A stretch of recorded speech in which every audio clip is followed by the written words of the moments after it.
Hi అండి. నమస్తే. నేను మీ గీత. వెల్కమ్ టు ఉరుమల ముచ్చట్లు. అందరూ ఎలా ఉన్నారండి? నేను బాగున్నాను. మీ అందరూ బాగున్నారనుకుంటున్నానండి. ఇంకా బాగుండాలని మనస్ఫూర్తిగా కోరుకుంటున్నాను. అండ్ ఈ వీడియో ఏంటంటే మహాశివరాత్రి గురించండి. హిందువులకు అతి ముఖ్యమైన పండుగలలో మహాశివరాత్రి ఒకటి. ఈ మహాపర్వదినం నాడు భక్తులు ఎంతో భక్తి శ్రద్ధలతో ఆ మహాశివుణ్ణి పూజిస్తారు. ఎంతోమంది శివభక్తులు ఈ పండుగ గురించి ఎదురు చూస్తూ ఉంటారు. ఈ సమయంలో ప్రకృతిలో ఉన్న ప్రతి జంతువు శివుణ్ణి తలుచుకుంటూ ఉంటుంది. అయితే 2025లో శివరాత్రి ఫిబ్రవరి 26న రాబోతుంది. ఆ రోజున భక్తులు శివుడికి అభిషేకాలు, పూజలు చేసుకుంటారు. అలాగే ఆ రోజు శివనామస్మరణ చేస్తూ ఉంటారు. ఆ రోజు ఉపవాసం అలాగే ఆ రాత్రి జాగరణ కూడా చేస్తే ఉత్తమ ఫలితాలు మహాశివుడు కల్పిస్తాడు. ఇలా చేస్తే శివుడి ఆశీస్సులు కలుగుతాయి అండ్ మనం చేసే ప్రతి పనిలోనే విజయం సాధిస్తాం. అలాగే చెడు శక్తి ప్రభావం కూడా తగ్గుతుంది. శివరాత్రి రోజున ఉపవాసం జాగరణతో పాటు నేను చెప్పిన కథను వింటే శివరాత్రి యొక్క మహిమ ఎంత గొప్పదో తెలుస్తుంది. ఈ కథ వినడం వల్ల అన్ని పాపాలు తొలగిపోతాయి. మీరు కోరుకున్న కోరిక కూడా నెరవేరుతుంది. అందుకే శివరాత్రి రోజున ఈ కథను ఖచ్చితంగా వినాలి. ఇప్పుడు మనం ఈ వీడియోలో పురాణాలలో చెప్పబడిన మహాశివరాత్రి కథను చెప్తాను. ఈ కథను సాక్షాత్తు శివుడు పార్వతీదేవికి చెప్పాడు. కథను వినే ముందు మన ఛానల్ లైక్ అండ్ సబ్స్క్రైబ్ చేసుకోండి. ఒకసారి పార్వతీదేవి మరియు శివుడు కైలాసంలో విశ్రాంతి తీసుకుంటున్నారు. ఇంతలో పార్వతీదేవి శివుడితో మాట్లాడుతూ, ప్రభు, మృత్యులోకంలో కూడా మీరు ఉండాలి అంటే ఏమి చేయాలి? అలాగే ఈ కథను వింటే చనిపోయిన వారి పాపాలు తొలగిపోతాయా? ఏ వ్రతం చేస్తే మోక్షం ప్రాప్తిస్తుంది అని ప్రశ్నించింది. అప్పుడు మహాశివుడు మహాశివరాత్రి రోజున చేసే వ్రతం గురించి చెప్పాడు పార్వతీకి. పూర్వకాలం ఒక గ్రామంలో ఒక చిత్రబాలు అనే ఒక వేటగాడు ఉండేవాడు. వృత్తిరీత్యా అడవికి వెళ్ళి జంతువులను వేటాడి కుటుంబాన్ని పోషించుకుంటూ ఉంటాడు. అయితే అతను ఒక షావుకారికి రుణగ్రస్తుడు. సమయానికి అప్పు తీర్చలేకపోతాడు. అందుకని షావుకారు అతన్ని ఒక శివమఠంలో బంధిస్తాడు. అదృష్టవశాతం ఆ రోజు మహాశివరాత్రి పర్వదినం. చిత్రబాలు ఎంతో శ్రద్ధతో పక్కనే వినిపిస్తున్న ప్రవచనాలు వింటుంటాడు. ఆ రోజు చతుర్దశి నాడు శివరాత్రి కథ కూడా వింటాడు. సాయంత్రం కాగానే షావుకారు తన దగ్గరకు పిలిచి అప్పు విషయంని మాట్లాడాడు. వేటగాడు రేపు మీకు బాకీ అంతా తీరుస్తాను అని చెప్పి చెర నుంచి విముక్తి పొందుతాడు. తన దినచర్యలో భాగంగా వేటగాడు అడవికి వెళ్తాడు.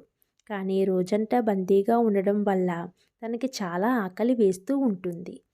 వేటను వెతుక్కుంటూ అతడు అడవిలో చాలా దూరం వెళ్తాడు. చీకటి అయిపోవడం వల్ల ఆ రాత్రి అడవిలోనే గడపాలి అని అనుకుంటాడు. ఒక చెరువు పక్కనే ఉన్న బిల్వ వృక్షం పైకి ఎక్కి కూర్చుని రాత్రి గడవడం కోసం ఎదురు చూస్తూ ఉంటాడు. బిల్వ వృక్షం కిందనే ఒక శివలింగం ఉంటుంది. అది బిల్వ పత్రాలతో నిండిపోయి అతనికి కనపడదు. చెట్టు పైన ఉన్న అతను సమయం గడుపుతూ చెట్లు కొమ్మలను విరిచి కింద వేస్తూ ఉంటాడు. అవి శివలింగం మీద పడుతూ ఉంటాయి. ఆ విధంగా రోజంతా ఏమీ తినకుండా ఉండడం వల్ల శివరాత్రి ఉపవాసం అవుతుంది. లింగంపై పడిన బిల్వపత్రాల వల్ల అభిషేకం కూడా పూర్తవుతుంది. మధ్యరాత్రిలో గర్భిణీగా ఉన్న ఒక లేడీ నీళ్లు తాగడానికి ఆ చెరువు దగ్గరకు వస్తుంది. వేటగాడు దాన్ని వేటాడాలని దానిపై తన బాణాన్ని గురిపెడతాడు. లేడీ అతనితో, నేను గర్భిణిని, ఇప్పుడు నన్ను చంపితే 2 జీవులను చంపినట్లు. అందుకే నేను వెళ్ళి ప్రసవించి నీ దగ్గరికి వెంటనే వస్తాను. అప్పుడు నువ్వు నన్ను చంపు అంటుంది. వేటగాడు తన బాణాన్ని దించేస్తాడు. లేడీ పరుగు పరుగున వెళ్ళిపోతుంది. అలా విల్లు ఎక్కుపెట్టి ఉపసంహరిస్తూ ఉండగా తనకు తెలియకుండానే కొన్ని బిల్వపత్రాలు తెగి శివలింగంపై పడతాయి. ఈ విధంగా తొలిజాము పూజ పూర్తవుతుంది. కొద్దిసేపటికి మరొక లేడీ అక్కడికి వస్తుంది. తన దగ్గరికి రాగానే వేటగాడు మళ్ళీ బాణం గురిపెడతాడు. అది చూసి ఈ లేడీ అతనితో, "ఓ వేటగాడా, నేను కొంచెం సేపటి క్రితమే ఋతుక్రమం నుంచి ముక్తురాలు అయ్యాను. నా ప్రియుడి కోసం వెతుకుతున్నాను. నేను నా భర్తను కలిసి వెంటనే నీ దగ్గరికి వస్తాను" అంటుంది. వేటగాడు దానిని కూడా వదిలేస్తాడు. రెండుసార్లు ఇలా జరగడం వల్ల వేటగాడు ఆ విషయాన్ని ఆలోచిస్తూ ఉంటాడు. అప్పుడు మరుజాము నడుస్తూ ఉంటుంది. ఈసారి కూడా అతను ధనుస్సు తగిలి అతనికి తెలియకుండానే కొన్ని బిల్వపత్రాలు శివలింగంపై పడతాయి. ఆ విధంగా రెండవ జాము పూజ కూడా పూర్తవుతుంది. ఇంతలో అటువైపుగా మరో లేడీ తన పిల్లలతో అక్కడి నుంచి వెళ్తూ ఉంటుంది. వేటగాడికి ఇది బంగారం లాంటి అవకాశమని తన విల్లుని గురిపెడతాడు. బాణం వదిలేలోగా తల్లి లేడీ, "హే వేటగాడా, నా పిల్లల్ని వాళ్ళ తండ్రి దగ్గర విడిచిపెట్టి వస్తాను. ఇప్పుడు నన్ను చంపకు" అంటుంది. వేటగాడు చిరునవ్వు నవ్వి, "ఎదురుగా వచ్చే అవకాశాన్ని వద్దనడానికి నేనేమీ మూర్ఖుణ్ణి కాదు. ఇంతకు ముందరే 2 సార్లు ఇలా చేశాను. నా పిల్లలు ఆకలితో అలమటిస్తూ ఉంటారు." అప్పుడు లేడీ, "నీకు నీ పిల్లల అంటే ఎంత ప్రేమో అలాగే నాకు కూడా నా పిల్లలంటే అంతే ప్రేమ. నన్ను నమ్ము, వీళ్లను వాళ్ళ తండ్రి దగ్గర విడిచిపెట్టి తిరిగి వస్తాను" అంటుంది.